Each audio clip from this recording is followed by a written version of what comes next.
Run. So Disney now has the rights for Alien, and like every franchise that they got under Fox, they're releasing more new versions than Taylor Swift. And the craziest part is that they're in such a hurry to not lose the rights to any of these that they're hiring directors that are coming in and doing the most insane things with their IP. Like, they've hired the guy who ruined Turkey Basters with Don't Breathe. He did a crazy job with this one. Romulus is the 9th Alien movie that's both a legacy sequel and kind of like a mixtape for fans of the franchise who love to see more Easter eggs than they can even swallow. And while they do a lot with it, honestly, it is one of those where if you've never seen an Alien movie, I don't think any of that's going to bother you, and it's probably the most badass way to get into the series. And they also kept it under 2 hours. Now, how many different ways do you want me to tell the same story? Director Fede said that he brought back the crew that did the original Aliens with all the practicals, that they even ran the audio through tape so that it would sound like it was recorded from the 80s. And it's one of those that I think is worth the combo price in IMAX since it's actually shot for it and looks beautiful. So with a full spoiler warning, I'm going to break down some stuff that I'm pretty sure no one's talked about. Should be in and out in 30 minutes. Let me explain. So in case you've never seen one of these movies, here's the simple explanation for the whole franchise. There's always going to be an alien known as a xenomorph that attacks whatever human travelers are up in space, but it always seems to tie back to this company called Weyland-Utani that's always trying to weaponize them. And this has happened 9 times. For this one, all you need to know is that it follows the first one, where a group of space truckers trekked out to bring back this substance called ore, which is pretty much like Dune Spice, which powers everything for the Weyland Corporation, and proves, that both Ridley and Lucas were having a ripoff. Star Wars was a fairy story in space, but with hardcore hardware. I thought it was brilliant. And I was depressed for, I think, 6 months when I saw it. I went, I was about to do Tristan and the Soul. I said, I'm not doing Tristan and the Soul. I've got to think of something else. In that time, somebody offered me heroin. I always saw Alien like Star Wars evil sister. The crew comes across this planet that's infested with alien eggs that eventually hatch and use the humans to become the full-grown xenomorphs that we know. And this is all with the help of the company bot named Ash that was programmed to get them there. In the end, though, Sigourney's Ripley saves the day by being the only survivor, kicks the alien out of the ship, and goes to cryo sleep with her cryo cat as she floats into space. Alien Isolation then technically comes after this, and even though it's a video game that covers Ripley's daughter looking for her, I kind of wanted to mention it here because it's one worth playing, and 2, inspired a lot of Romulus. Romulus then takes place 20 years after the first movie, and we see that the Weyland Company has been looking for that Nostromo ship for 17 years in order to pick up that missing alien that's just been floating out there like George Clooney. Somehow they get lucky and they're able to capture the rock that's holding the alien and laser into it to do all these experiments since they're in the same vicinity as the first one. Just short as 82 reticuli. And right off the bat, I just want to say, this movie looks beautiful. Like, it is incredible. It does that Rogue One take where they stay true to the designs from the old movies, but it looks cool. It doesn't do the prequel take where all of a sudden everything's shinier and more new. It feels like you're dropped in the world between these 2 movies. Are you sure you want to do this? We then meet Marie Raines Carradine, who lives on a random rock colony called Jackson, where everyone just works at the mines and also dies at the mines, just like her parents did 3 cycles ago. This place also gets no sunlight, so she's trying to get a one-way ticket out of there, but the Weyland Corp obviously denies her and tells her, go back to the mines. Are we leaving? Denied. Again. As soon as she leaves those offices, she finds a bunch of kids beating up her bro-bot named Andy, who her dad had actually found in the trash and then reprogrammed specifically to take care of her and say a bunch of dad jokes. And to me, these 2 were the standouts of the movie. I've been shouting out a lot of what they've done here, but I thought that David showed the most emotion playing a robot than most actors do playing humans. Like, it's interesting hearing how he played the robot not as a phone that she just speaks into, but a sibling with a disability who she has to take care of, especially with all the reboots. I don't want to end up like our parents. Do you? They then go visit their crew of friends who have their own ship and just detected a signal that's floating above them, and they decide to pitch this idea of going up there to hotwire that station in order to use their cryopod so they can hyperspeed to whatever the nearest system is that has a sun. Then this is our only ticket out of here. That's when we see one of the biggest through lines in the movie, and that's that of siblings, with not only Rain and Andy's bond, but Kay and Tyler being brother and sister, and even the spaceship being named after the Roman myth of Romulus and Remus, twins who started the Roman Empire, and are even homaged through the design of the ship, which is meant to be twin parts as well. And it's made of 2 models. One is older than the other one. One it's called Remus, which is more from the world of Alien, and the other one is called Alien. It's called Romulus, which is brand new, but the technology is way more recent. So it looks more like the stuff you could encounter in Aliens. So almost like the story, in a way, gave me the chance to be on those 2 worlds, inside the same movie. Side note, Ripley's even talked about how Roman times come into play in this story. Like, it's supposed to be so expansive that at a certain point, the reason the aliens are attacking is because humans messed up so bad through the ages that the xenomorphs had to restart the mistake that is humanity. So, I guess Gladiator's canon. And Jesus. Jesus Christ. Wrapping up this team is their cousin Bjorn, who rips gravity spliffs, and his partner Navarro, who's navigating, and they pretty much want Andy the android to go up in space with them, since he can literally speak Mother and can connect to the ship to give them access. Welcome to the Romulus space station. They ship out and explain how they only have 36 hours before the station hits these rings and gets completely demolished, so they sneak in quickly through the vents, with Andy using his touch ID to get them through the doors. They turn on the power, oxygen, and gravity, which is going on and off to stabilize the station, and they find the cryopods that are supposed to last them 9 years, but they only have enough juice for 3.5. This place gives me the creeps. On top of that, Bjorn keeps toying with Andy since he hates the robots in this world, since one had left his family to die in the mines when it chose to save the 12 over his 2. So he hates Andy so much that he's trying to make him turn on his sister by telling him that he's not even going to survive this trip once they make it. But Andy can't betray Rain because it's literally in his bro code. They find weapons, a hole, and a dead robot once they enter another chamber, but then they get trapped because they have no clearance. That's where they decide to take this cryo fuel, which I thought was a neat technique, until the temperature starts going down on these vacuum sealed face huggers that the station has, releasing them.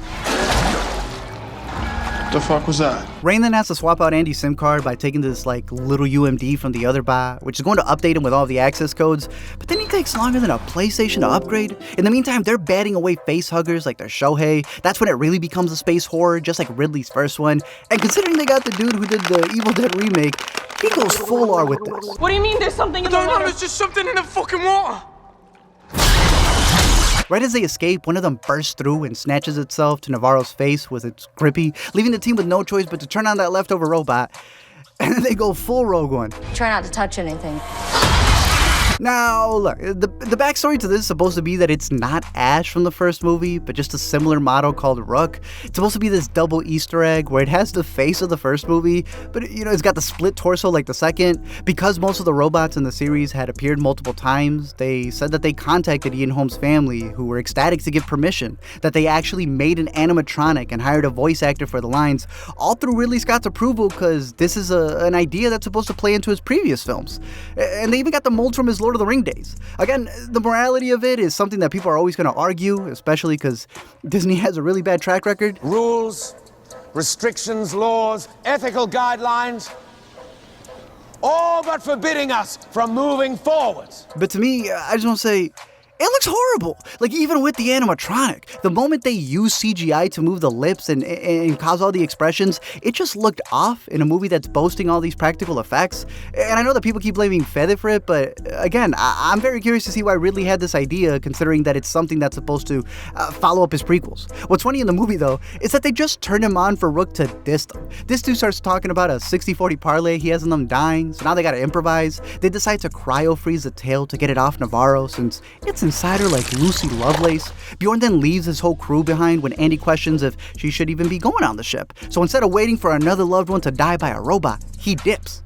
But that ends up being Andy's plan. What is it? Once they get on the ship, Navarro uses that cool new x-ray to check on herself, but then it starts to wreck herself. Kay sees her friend give birth before she does, as it starts twisting inside of her, causing her to accidentally shift gears on the ship that swings it back into the station like a trompo, crashing right into a fuel tank that sets the whole thing off its axis, and now giving them less time before impact. The teams are now split, with Tyler and Rain being guided by the upgraded Andy, who's telling him to just shut up as he raises the temperature so that the creatures can't find them. And it's such a creepy scene, with them even having this shot of goosebumps going up Tyler's arm that honestly, it looked just like me in the theater on that recliner. Back in the tiny ship, Dora starts exploring and finds the shed skin of the chest burster that has now harvested itself into whatever this thing is. She also revealed earlier that she was pregnant by who she called some asshole. And then there's this weird little moment between her and Bjorn as they share a look, even though no one's supposed to know. So it was like, was Fede trying to sneak in some cryo cousins in a Disney movie? So leave it to Bjorn to immediately stick his pole in that alien ussy and zap it. He gets killed immediately when it squirts on him with its acidic blood. So now Kay's being chased by the Xeno who's hatching. Tyler and Rain are running, trying to not make it a trio. And Andy starts cutting the budget by shutting and locking certain doors according to his calculations, because now that he's upgraded, he's doing whatever's best for the company. Sounding just like his role in industry. Run right now.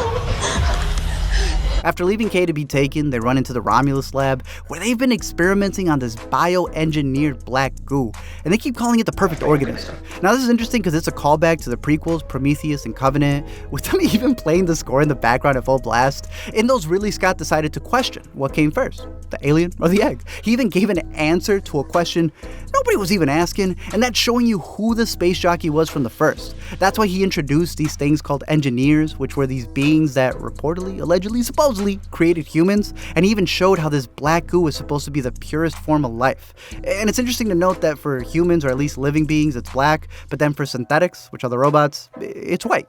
And even when they're melted, if you look closely, they look like engineers. The crazy part is that while many think that these space jockeys created humans, and then it's the humans who messed around and found out what the Xenos were, the engineers actually had a mural of the aliens, so this black goo kind of comes from them. And even in an interview with director Fede, he calls it xenomorph semen. So I guess in this world everyone comes from someone. They take a couple of vials since they're told it's supposed to be an upgrade for the humans, and after securing that HP, they then go through the weapons. Like, this man was really playing the Colonial Marine tutorial. Right, this is an F-44A pulse rifle. It's rotating breech electronic pulse action. That's what the Colonial Marines used. Where'd you learn all this? Games and magazines. Funny enough, that is where the lore comes from. The goofiest part here, though, is there's this little moment where they're watching a video about what it does to the rat, but they don't finish the video to showcase that the goop causes it to blow up. But even sillier than that is, like, the busted cage is right there next to them, and they don't even question it. Even worse is when they go down this hallway, it shows all these bodies that are being harvested against the walls, and Tyler runs right into it when he hears his sister. They try to inject her with the serum, but Rain stops them, and in the process of their rescue, Tyler sacrifices himself and gets yanked up to be face to face with one. And there's this really funny moment where he turns around and he sees 3 others walking to him like... As they escape, Andy gets knocked out, causing him to glitch out, so Rain laces up her Reeboks in order to rescue him and reswaps his chip since it's in the best interest of their company. Rain, are you sure about this? Only one way to find out. Now, like I said, Andy's the best character in my opinion because this has always been a series that has had really strong storylines when it comes to the robots and synthetics. You know, it's always able to connect a lot and parallel a lot to the human stories. And I like how early on he argues that he's not a fake person, but I'm an artificial person. I love how he has his own goals, like getting his own horse named Brandy because it rhymes with his own name Andy. The fact that he goes from being dependent on his sister and even being called damaged goods to then getting upgraded and seeing him speak and stand more confidently, even though funny enough it's because he's becoming a corporate drone. When he doesn't open the door for Kay later on, Rain questions him how he could do that, and he sarcastically responds as a robot, what, leave someone behind? Because he knew that's what she was gonna do. Man really said, Rain, go away. But in the end, it all leads to this moment of faith for a robot when he's hurt again and he has to trust his sister to change his chip. It's almost like he's the most human when he's the most effective. Again, David Jonsson kills it with his mannerisms because every time they had a profile shot on him, it really looked like he was computing. And then besides that, actually, I took up quite a lot of Rain's like mannerisms. But she didn't know this actually. This is yeah, I didn't tell her. I just did quite a lot of, I mean, I don't want to give away too much. You watch it. Speaking of synthetic versus authentic, you don't gotta question how these kids found this beacon, but not the massive company that funded it. You know, it kind of makes me think that it's left up there to attract stragglers, just like they did with the truckers in the first, because there's no way they're not aware of these aliens and aware that they need humans as hosts, and so they're baiting people. Even though it wouldn't answer how they're just gonna let this station crash onto the rings, but I guess it wouldn't be the first time they wasted billions. A rather expensive piece of hardware. 42 million in adjusted dollars. That's minus payload, of course. They also show that famous French painting that's about the impending plague that hit France, which they were blaming on foreigners. And that's something that kind of connects with the aliens and how they're the xenomorphs that are causing a plague to the series. But on the flip side of that, it's also Fede's backstory coming from Uruguay to Hollywood. It's why he cast all the characters to be young. It's a generation that's been living in this third world rock that's now trying to make it out, but they don't realize the struggle they're about to face. The truckers in space, like the first film, has been done a few times, and by just making them younger, automatically a lot of the situation that you've seen before just feel different right away. It's also inspired by, there was a scene on Aliens on the extended cut where you could see a bunch of kids running around a colony, and I thought like, wow, what hard it's gonna be for those kids when they're in their 20s and they want to get out of there and they just don't want to accept that reality for themselves. And it's something that I think is a universal feeling. Eventually, Andy's dad jokes do save the day since it reminds Rain of the gravity feature, and so they flip the switch to isolate the aliens and go full RPG. That then leads to one of my favorite bits, which is Rain floating through the acidic blood like it's a Mission Impossible scene, and then that gets leveled up with the elevator fight. Obviously the gravity comes back on like it was set up to, and so Andy bowls a couple of them with the elevator as he shoots it down, but then there's this goofy one that avoids it and then sneaks through with a peekaboo. Gotcha, bitch! That said, we then get probably the most divisive scene, which is when Andy jumps from the top and stomps on that final alien, only to call back one of the biggest lines. And honestly, we could argue this the entire franchise. Get away from her, you bitch! When I had a chat with Cameron early on, and he told me about his experience showing aliens for the first time, and Cameron goes like, well, we show up there, and no one makes a sound for most of the movie. And then when Ripley comes out with a power loader and says, get away from her, you bitch, the whole theater explodes. And when we showed the movie the first time a couple of weeks ago, no one made a sound during the whole movie. That was like, oh man, I've messed up. This is not like. And then late in the film, there's a moment that happens and the whole theater fell apart. And it was like, wow, just collapsing, cheers and screaming. And I was like, oh great, we do have it. Yeah, but like, wasn't it still his line, though? For me, I thought it was a little too fan servicey, because obviously we know why it's in there, but while it didn't work for me, I think it's been insane hearing people throw out an entire movie that they even admit is pretty good just because of one line in a cameo. Because again, if you've never seen any of these movies, I think the moment does work. I think it's a big moment for new eyes, especially because on a rewatch, there is a reason for it, and I feel like no one's mentioned it. So while I'm not the biggest fan of it, for those who do want to defend it, I got you. See, earlier on, Andy does hear them use the phrase with the exact same cadence, so he's pretty much just like a younger sibling who's just repeating it when it's his moment.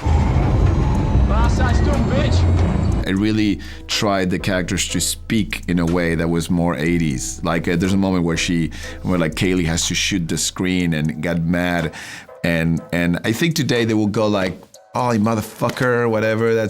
But she goes, you son of a bitch. And I think that sounds way more 80s. You son of a bitch. Of course, they then stuff more Easter eggs than a fan can swallow. Some are just direct shots from previous movies, which I guess, they wanted to homage, because if other alien movies are stealing it from them, why can't they have it? There's that rocking bird that's appeared throughout the series, which I'm sure Disney will make a spin-off for. There's a nice video game reference where you always see the emergency checkpoints, and Fede said that every time you see that in the movie, that's a sign that something bad's about to happen. They've got the same brand of cigarettes and beer that's created for the universe. And Fede even gave really some callbacks with the character names. So Carradine is the name of the actor of his first movie, The Duelist. So I go to The Duelist, I look at all the cast of The Duelist, and most of the last names and names, even Rains is one of the names of one of the actors. So I took them from a lot of the actors. I never told this story to anybody, but that's the story. Fede also has a lot of references for himself. I felt like one of the guys who was hanging, one of the bodies looks just like him. There's a date in the beginning that says February 9th, and that's Fede's birthday. And it's a connection that this man feels is so spiritual, because he's even said in interviews that he wasn't just born the year of aliens. This man said production started the month he was born. Pero el mes que estoy naciendo es que empiezan a filmarla. That's un 360 moment, como dicen en inglés. The station finally makes impact with the rings destroying Rook and billions of dollars, leaving it down to the last of them. Kay then decides to inject herself so she gets pregnant extra fast and gives birth to this nasty hybrid alien baby that's kind of like Shaw's scene in Prometheus, but somehow nastier.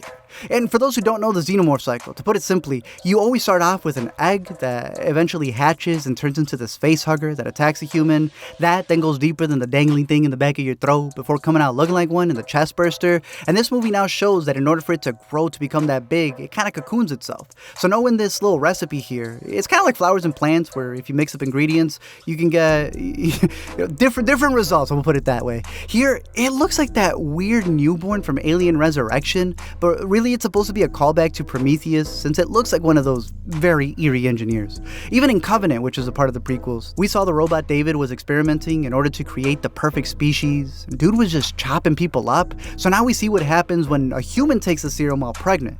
You get an abomination. It's somehow worse than the thing from Splice. It looked like that patriotic Navi with it being so tall and lanky, and finding out that it was actually played by that really tall basketball player who went viral, Yeah, it makes complete sense because he looks extraterrestrial. The offspring then skips breastfeeding and goes straight to breast bursting as it drains its mama dry.